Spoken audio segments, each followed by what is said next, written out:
Hey guys, welcome back to my channel. I'm Lauren Bakewell and here at Bake Things Pretty Well. Today I'm going to be showing you how to make a marble cheesecake. So let's get close and comfy and let's bake together. So the first thing that we're going to do for our marble cheesecake is we're going to go ahead and prep the pan. So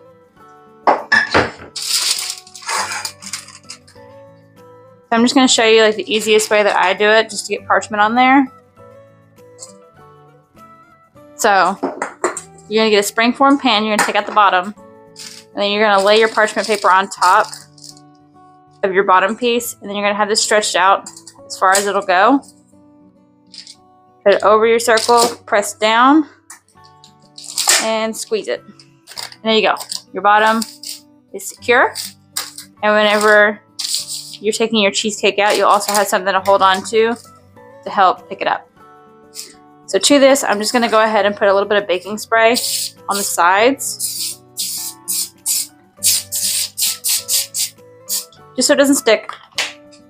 And then we'll set this to the side. All right, and now we're going to go ahead and make our base. So you're going to need about 35 Oreo cookies, including the cream. 4, 8.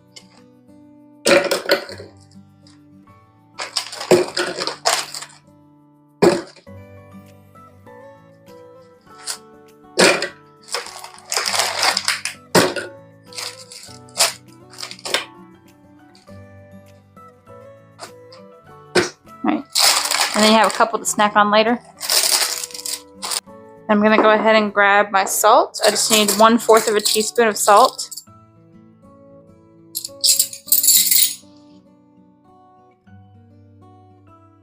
I'm just going to sprinkle that in there. And then you want 1/2 cup of melted butter. We'll pour that in there.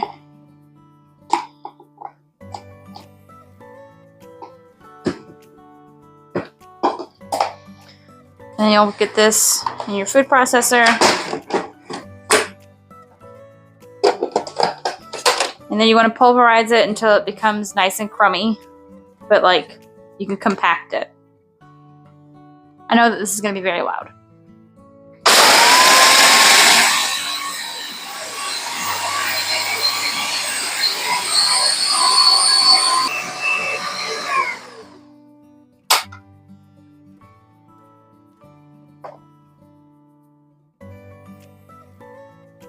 Okay, so now that's ready, I'm going to get this out of the way because we don't need it anymore.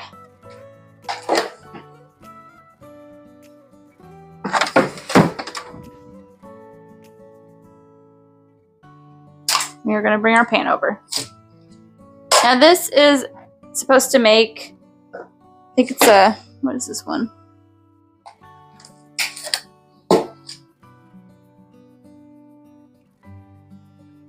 It's supposed to be a 9-inch springform pan. I only had an 8-inch and a 10-inch, which I don't know why I don't have a 9-inch, but I'm going to do an 8-inch, so mine's going to be a little bit taller than yours would be if you were to use a 9-inch. So let's get this out of here.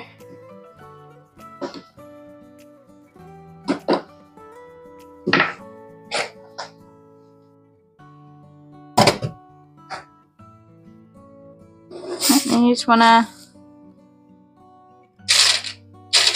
scrape this into your bowl.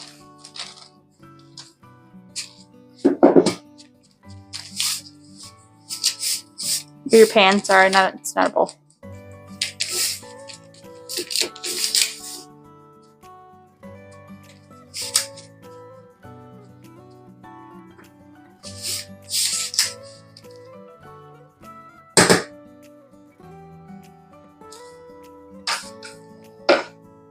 Alright, so then you're going to take the bottom of a measuring cup and you're just going to press it down.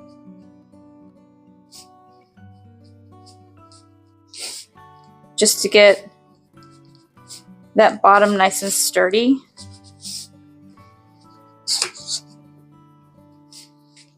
I'm also building up a wall. While I'm pushing over to the side so it helps build a wall.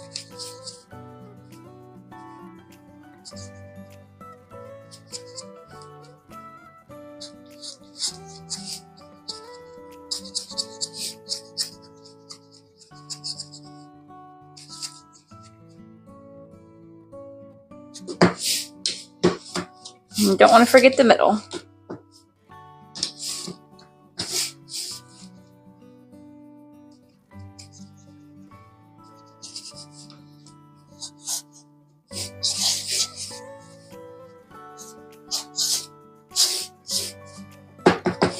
There we go, there's a nice wall, and you're going to bake this in the oven at 350 for 10 minutes. Alrighty, so as soon as your crust has been baking for 10 minutes, while it's still hot, you just want to go ahead and repress it, because sometimes the walls will fall down whenever you bake it. You just want to repress those walls back in.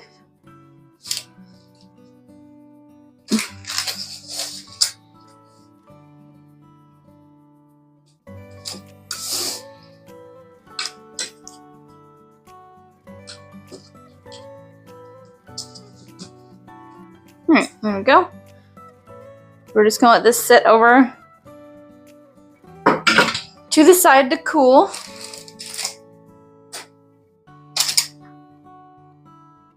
And while that cools, let's go ahead and make our cream cheese filling. So in the bowl of your stand mixer, you're gonna add 32 ounces or 4 of those 8-ounce packages of cream cheese.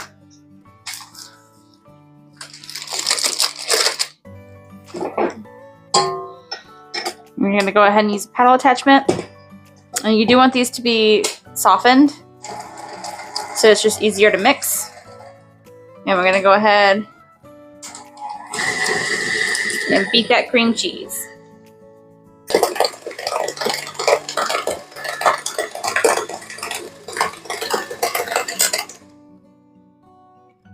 So every time that you're adding something to your bowl, remember to scrape down the sides so that everything is nice and incorporated. Especially with cream cheese, you want to make sure that every bit of that cream cheese is mixed together with your other ingredients. Otherwise, you'll have lumps of cream cheese. And that's not, I mean, it's not the worst thing in the world, but it's also not the best.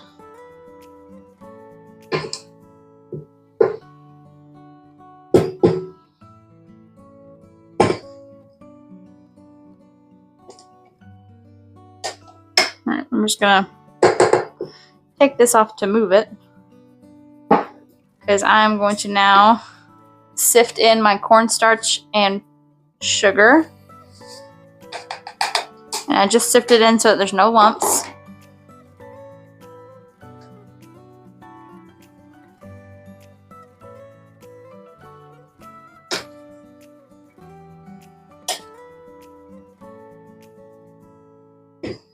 Put the paddle back on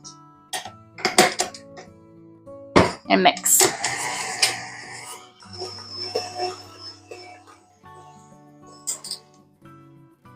All right, lift up, scrape down your sides.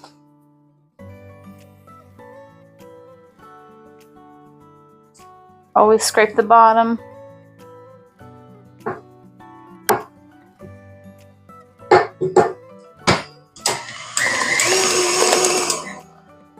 Alright, and then while this is mixing, I'm going to add my eggs one at a time. This is my eggs and vanilla. So we'll add that one at a time.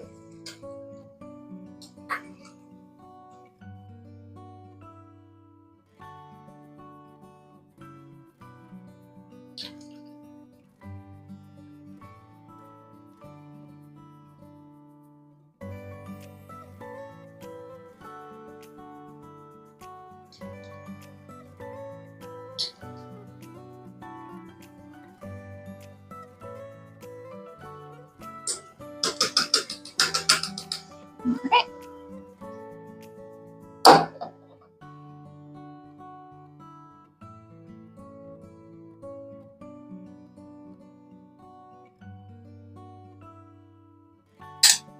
Scrape down the sides of your bowl again.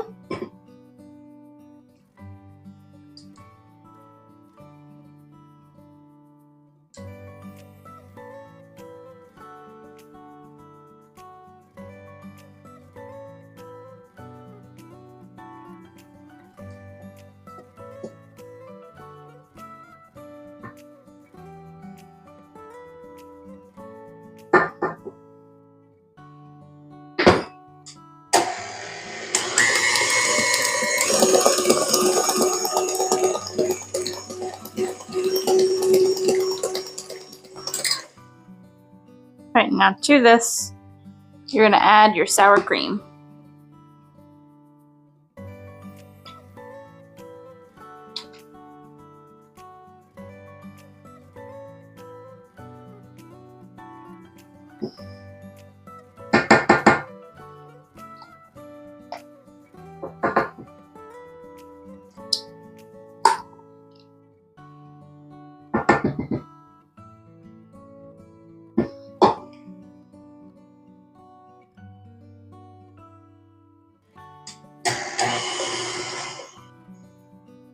Right, and there we go.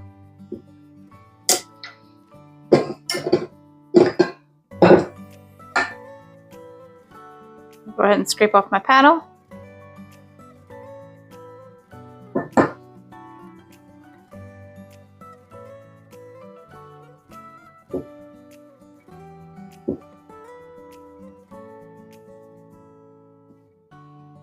I'm going to do another scraping of the sides.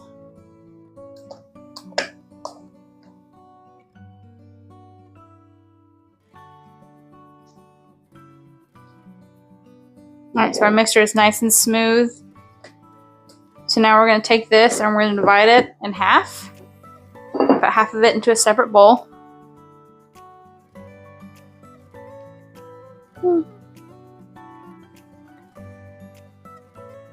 Let's see what that looks like.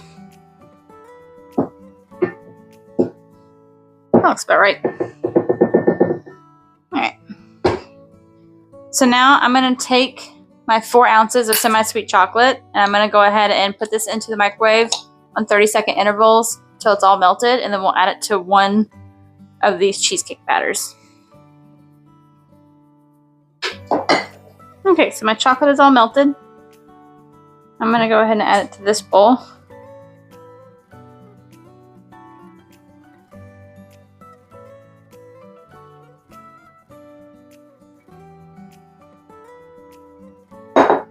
I'm just going to mix it in there.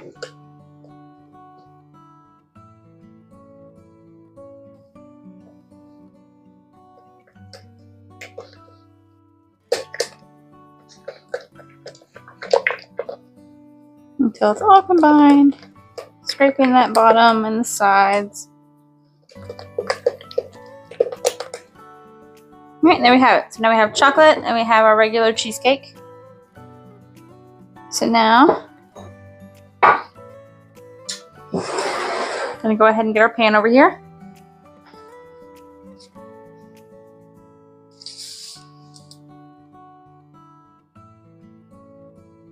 And see what, now this is cooled, like the sides and everything are nice and hard. So you don't have to worry about any of the crumbs flaking into your cheesecake. So I have 2 scoops. You can use this, you can use tablespoons if you want to, or a measuring cup if you'd like to, but you're just going to divide these 2 into your pan in like little splotches. So I will do my plain cheesecake first.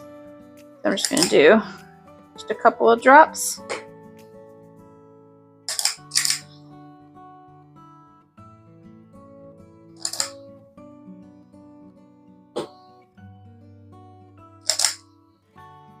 And then in between that, I'm going to do chocolate.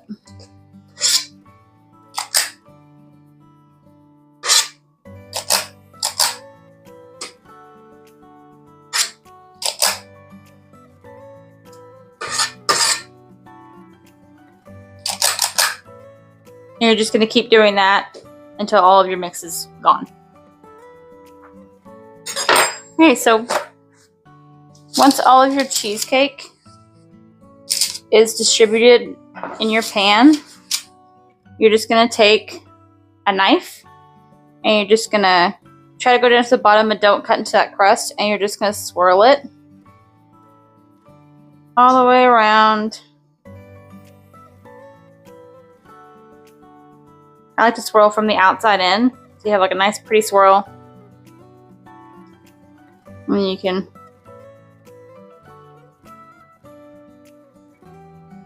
you just want to make sure that all of that is mixed together so it gets that marble effect.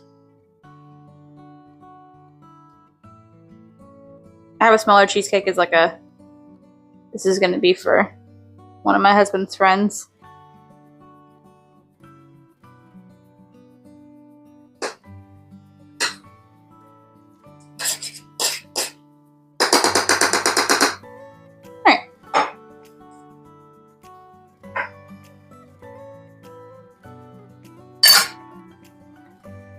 Now for this cheesecake,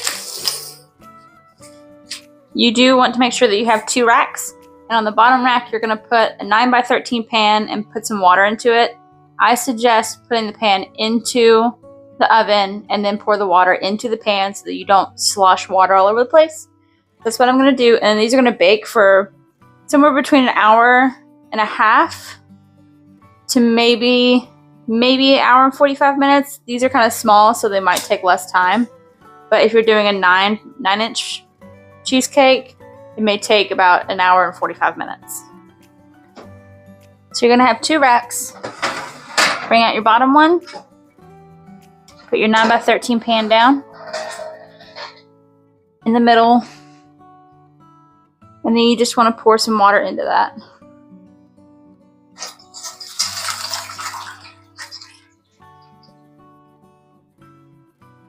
And now you're going to place your cheesecakes over top of that water. That's just my oven letting me know that my door is open. Alright, and we'll be back in about an hour and 45 minutes. Okay, so once your cheesecakes are ready, they'll be a little bit jiggly still.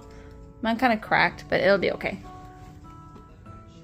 You're gonna leave this in your oven with it cracked open, just like that, for about another hour.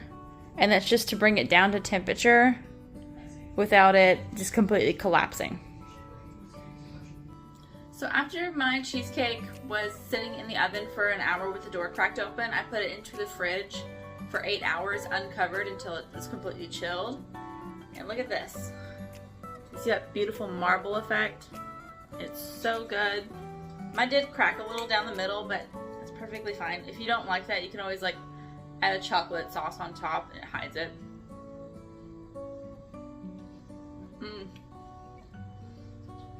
It's so silky and soft, and then that Oreo crust is so crunchy and just flavorful. It's such a great combination. Thank you for joining me in the kitchen today, guys. I hope this really worked out well for you. If it didn't, let me know and we can work through the process of what could have possibly happened. Like, comment, subscribe, and I will see you next time.